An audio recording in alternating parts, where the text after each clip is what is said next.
Good morning बच्चों, कैसे हैं आप लोग। मुझे विश्वास है कि आप सभी लोग अपने घर पर स्वस्थ होंगे, खुश होंगे और अपने मम्मी पापा के साथ एंजॉय कर रहे होंगे। बच्चों, कल मैंने आप लोगों को सम संख्या और विषम संख्या के बारे में बताया था। मुझे उम्मीद है आप लोग वीडियो को 2 से 3 बार देखे होंगे, आपको समझ में आ गया होगा। बच्चों, आज हम चलते हैं भाज्य संख्या, कंपोजिट नंबर और अभाज्य संख्या प्राइम नंबर के बारे में विस्तृत चर्चा करते हैं। तो चलिए बच्चों, शुरू करते हैं आज का टॉपिक। शुरू करते हैं बच्चों आज का टॉपिक, भाज्य तथा अभाज्य संख्याएं, composite number and prime number.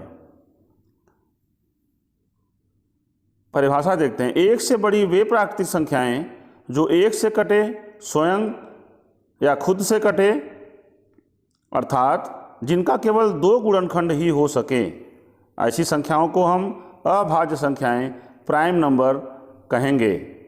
बच्चों, इस डेफिनेशन से स्पष्ट हो गया है कि जो प्राकृतिक संख्याएं एक से कटे और स्वयं से कटे तथा किसी और भी संख्याओं से कट जाए, अर्थात जिस संख्या की 2 से अधिक गुणनखंड हो, भाज्य संख्या कहलाती है। केवल 2 गुणनखंड हो तो अभाज्य संख्या, 2 से ज़्यादा गुणनखंड होने पर उसे हम भाज्य संख्या कहेंगे। बच्चों, एक एग्जाम्पल के साथ हम देखते हैं इसको। पहले हम लिखेंगे प्राकृतिक संख्याएं 1 2 3 4 5 6 7 8 9। इसको हम 100 तक देखेंगे। पहले हम देखना शुरू करते हैं। बच्चों, डिफिनेशन में आपने देखा कि एक से बड़ी संख्याएं, एक तो है नहीं, एक न तो कंपोजिट नंबर है और न तो प्राइम नंबर है, क्योंकि एक से बड़ी वो संख्या जो एक से कटे अथवा स्वयं से कटे प्राइम नंबर कहलाती है। तो एक तो हट गया बच्चों। अब हम देखते हैं 2 हमारा कौन सी संख्या है। 2 एक से कटेगा और खुद से कटेगा, इसलिए बच्चों ये 2 हो गया, 2 हो गई प्राइम नंबर, अभाज्य संख्या। अब 3 को देखते हैं बच्चों। 3 एक से कटेगा और स्वयं से कटेगा, ये भी हो गई हमारी प्राइम नंबर। 4 को देखते हैं अब। 4 एक से कटेगा, 2 से कटेगा और स्वयं से कटेगा, इसलिए ये संख्या प्राइम नंबर नहीं हुई। बच्चों, जो संख्या 1 से अधिक, 2 से अधिक संख्याओं से कट जाए वो संख्या भाज्य संख्या होगी, कंपोजिट नंबर होगी। 5 को देखते हैं बच्चों। ये संख्या 1 से कटेगी और खुद से कटेगी, इसलिए ये 5 जो है वो प्राइम नंबर हो गई। 6 को देखते हैं। 6 एक से कटेगी, 2 से कटेगी, 3 से कटेगी और स्वयं से कटेगी, इसलिए ये 6 जो संख्या है वो भाज्य संख्या हो गई। बच्चों, 7 को देखते हैं।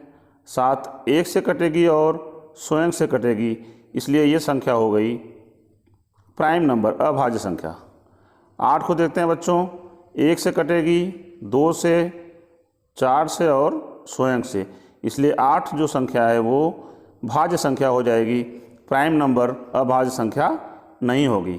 बच्चों, 9 को देखते हैं। 9 एक से कटेगा, 3 से कटेगा और कटेगी और स्वयं से कटेगी, इसलिए 9 भी अभाज्य संख्या नहीं होगी, ये भी होगी भाज्य संख्या।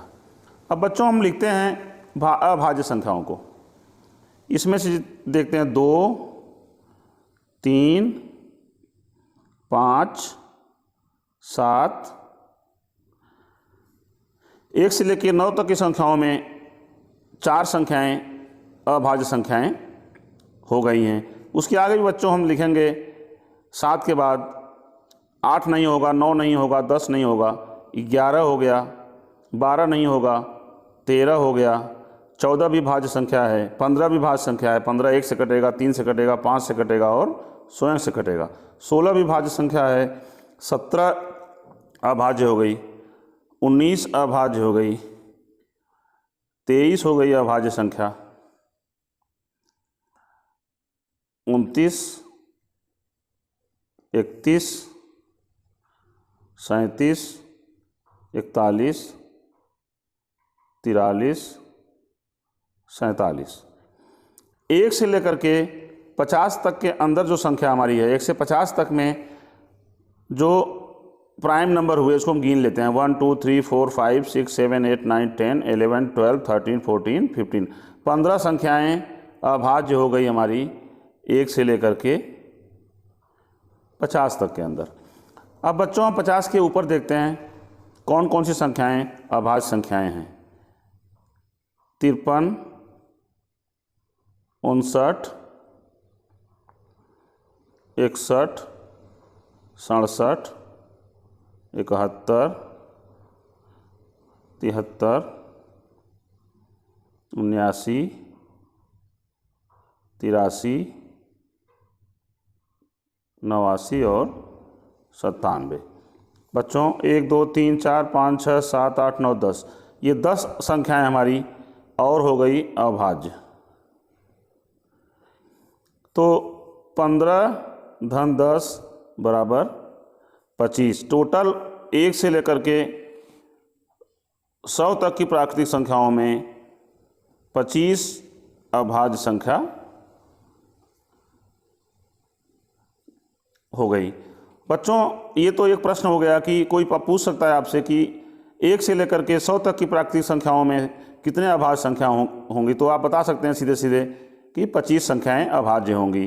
किसी ने आपसे पूछ लिया 1 से लेकर के 50 तक की प्राकृतिक संख्याओं में कितनी संख्याएं अभाज्य होंगी, तो आप इसमें बता सकते हैं सीधे सीधे 15 संख्याएं होंगी। 15 संख्याएं अभाज्य होंगी। इस तरह से कोई भी कुछ भी प्रश्न पूछ सकता है। कोई 1 से लेकर 25 तक पूछ सकता है, कोई 1 से लेकर 10 तक पूछ सकता है, जिसमें 4 अभाज्य संख्याएं हैं। 1 से 25 तक अगर हम देखेंगे तो 1 2 3 4 5 6 7 8 9 संख्या होगी। तो बच्चों ये कंफर्म करके आप लोग अच्छे से समझ लो, सीख लो, जिससे आगे गणित को पढ़ने में आपको बहुत ही आसानी होगा। और इस वीडियो को 1 से 2 बार 3 बार आप देखेंगे तो आपको भाज्य संख्या और अभाज्य संख्या की पूरी संकल्पना आपके दिमाग में बैठ जाएगी और कभी दिक्कत नहीं होगी। चलिए बच्चों, फिर मिलते हैं आपसे अगले वीडियो में। Thank you, bye bye.